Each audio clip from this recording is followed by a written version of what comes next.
नमस्कार, मी पंजाब डक. सर्व शेतकऱ्याला सांगू इच्छितो, सोयाबीन ज्याला सोयाबीनला उतार काढायचा आहे तर त्याने सोयाबीन खुरपली पाहिजे, आणि ज्याला उतार कमी काढायचा त्याने तणनाशक मारायचं, आणि ज्याला त्याच्यापेक्षा कमी काढायचा उतार त्यानं कोळपायची, आणि ज्याला जास्त उतार काढायचं त्यानं खुरपावं लागते. म्हणून हे माझ्या शेतामध्ये सोयाबीन खुरपणं चालू आहे. आष्टी भागातील हे लेबर आणलेले आहेत, आणि या ठिकाणी आणि शेतकऱ्याला या ठिकाणी अंदाज देणार आहे. राज्यात आज आहे 1 जुलै. 1, 2, 3 जुलै दरम्यान राज्यात भाग बदलत पूर्व विदर्भ, पश्चिम विदर्भ, मराठवाड्यामध्ये पूर्व 6 5 11 जिल्ह्यात पूर्व आणि पश्चिम विदर्भ भाग बदलत पाऊस पडणार आहे. मराठवाड्यात देखील पडणार आहे. सांगायचं झालं तर हा पाऊस बीड जिल्ह्यात देखील आहे, लातूर जिल्ह्यात देखील पडणार आहे, जिल्ह्यात देखील आहे, देखील आहे.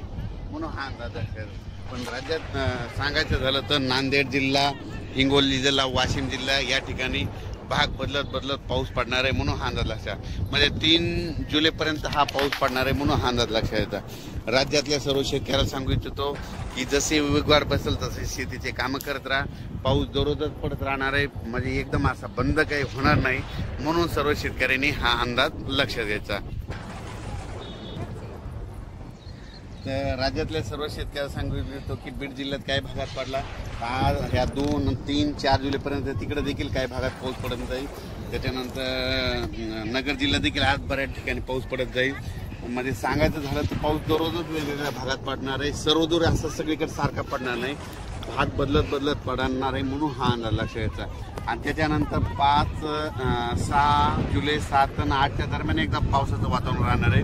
पण सगळ्यात वरून राज्याची कृपा फक्त विदर्भावर जास्त, म्हणजे विदर्भात 6 5 11 जिल्ह्यामध्ये मात्र तिकडल्या भागामध्ये चांगला पाऊस पडणार आहे. म्हणजे हे सांगायचं झालं तर. आणि आपल्या मराठवाड्यामध्ये काय होणार की दररोज वेगवेगळ्या भागात दररोज भाग बदलत पडणार आहे.